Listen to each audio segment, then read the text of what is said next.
नमस्ते। कभी सोचा है कि हमारी प्रकृति के पास अपनी खुद की एक क्लीनअप क्रू है? जी हाँ, आज हम बात करेंगे 3 ऐसी जबरदस्त टेक्निक्स की जो कुदरत की इसी ताकत का इस्तेमाल करती हैं हमारे पर्यावरण को साफ करने के लिए। तो सवाल ये उठता है कि जब हमारी मिट्टी, हमारा पानी जहरीले केमिकल से भर जाता है, तो क्या कोई तरीका है कि हम उसे प्रकृति की मदद से ही ठीक कर लें? इसका जवाब है बिल्कुल है। और आज हम यही जानने वाले हैं कि ये होता कैसे है। तो चलिए आज के इस सफर पर निकलते हैं। सबसे पहले समझेंगे कि ये बायो रेमेडिएशन आखिर है क्या। फिर एक एक करके जानेंगे बायो वेंटिंग, बायो ऑगमेंटेशन और बायोस्पार्जिंग के बारे में। और आखिर में इन तीनों को आमने सामने रखकर देखेंगे कि इनमें फर्क क्या है, ताकि सब कुछ एकदम क्रिस्टल क्लियर हो जाए। तो शुरुआत करते हैं उस एक बड़े आइडिया से जो इन सारी टेक्निक्स की जड़ है। और वो आइडिया है जिंदगी का इस्तेमाल करके अपने पर्यावरण को हील करना। ये शब्द है बायो रेमेडिएशन। अगर इसे आसान भाषा में कहूं तो ये प्रकृति का अपना क्लीनिंग सिस्टम है। हम इसमें क्या करते हैं, हम छोटे छोटे जीवों को मतलब माइक्रोब्स या बैक्टीरिया को काम पर लगा देते हैं। इनका काम होता है हानिकारक पॉल्यूटेंट्स को खाकर खत्म कर देना और हमारे पर्यावरण को वापस पहले जैसा हेल्दी बना देना। चलिए अब आते हैं हमारी पहली टेक्निक पर, बायो वेंटिंग। इसका फोकस उन छोटे हेल्पर्स पर है जो मिट्टी में पहले से ही मौजूद हैं, बस वो थोड़े सुस्त पड़ गए हैं और उन्हें जगाने की जरूरत है। तो बायो वेंटिंग एक इन सिटू तरीका है, मतलब जो भी करना है उसी दूषित जगह पर करना है। मिट्टी को कहीं ले जाने की जरूरत नहीं। हम करते क्या हैं, हम मिट्टी में धीरे धीरे हवा पंप करते हैं। ये हवा वहां मौजूद माइक्रोब्स के लिए एक एनर्जी ड्रिंक की तरह काम करती है। इसे पीते ही वो एक्टिव हो जाते हैं और गंदगी को साफ करना शुरू कर देते हैं। इसको समझने का एक बहुत ही बढ़िया तरीका है। सोचिए, ये मिट्टी को सीपीआर देने जैसा है। जैसे सीपीआर किसी की सांसें वापस लाता है, वैसे ही बायोवेंटिंग मिट्टी में हवा डालकर वहां के सोए हुए मददगार माइक्रोब्स में एक नई जान डाल देता है। प्रोसेस भी काफी सीधा साधा है। सबसे पहले जमीन में कुछ कुएं जैसे ड्रिल किए जाते हैं, फिर उनमें बहुत धीमी रफ्तार से हवा डाली जाती है। ये ऑक्सीजन मिलते ही जो लोकल माइक्रोब्स हैं वो जाग जाते हैं और बस अपने काम पर लग जाते हैं, यानी पोल्यूटेंट्स को तोड़ना शुरू कर देते हैं। अच्छा, अब आते हैं हमारी दूसरी टेक्निक पर। मान लीजिए मिट्टी में मौजूद माइक्रोब्स उतनी ताकतवर नहीं हैं या उनकी संख्या कम है। तब क्या करेंगे? तब हमें बाहर से मदद बुलानी पड़ती है और यहीं पर आता है बायो ऑगमेंटेशन। बायो ऑगमेंटेशन का मतलब है बढ़ाना या मदद जोड़ना।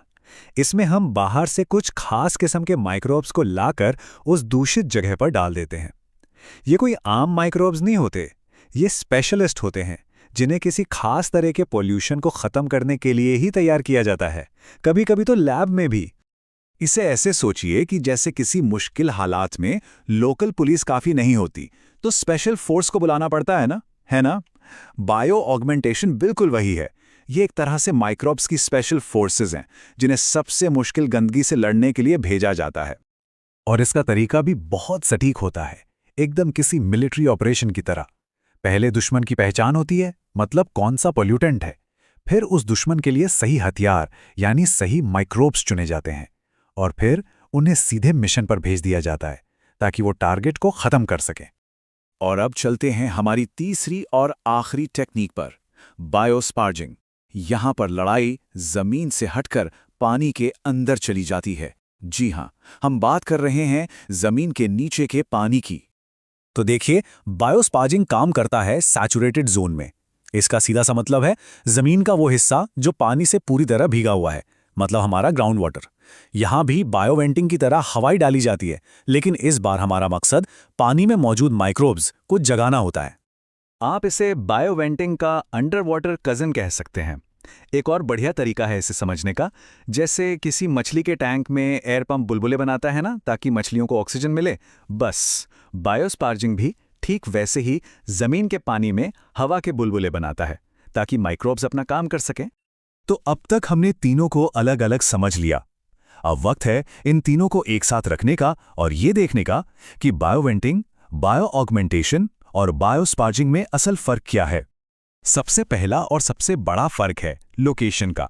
बायोवेंटिंग काम करता है पानी के लेवल के ऊपर यानी सूखी मिट्टी में, और बायोस्पार्जिंग काम करता है पानी के लेवल के नीचे यानी पानी से भीगी हुई मिट्टी या ग्राउंड वाटर में। एक ऊपर एक नीचे, सिंपल। दूसरा बड़ा फर्क है कि टीम कौन सी है। बायोवेंटिंग और बायोस्पार्जिंग दोनों ही होम टीम पर भरोसा करते हैं, मतलब जो माइक्रोब्स पहले से वहां हैं उन्हीं को एक्टिवेट करते हैं। लेकिन बायो ऑगमेंटेशन में बाहर से टीम बुलाई जाती है, मतलब नए स्पेशलिस्ट माइक्रोब्स को लाया जाता है। ये टेबल समझिए कि एक तरह की चीट शीट है, सब कुछ एक नज़र में।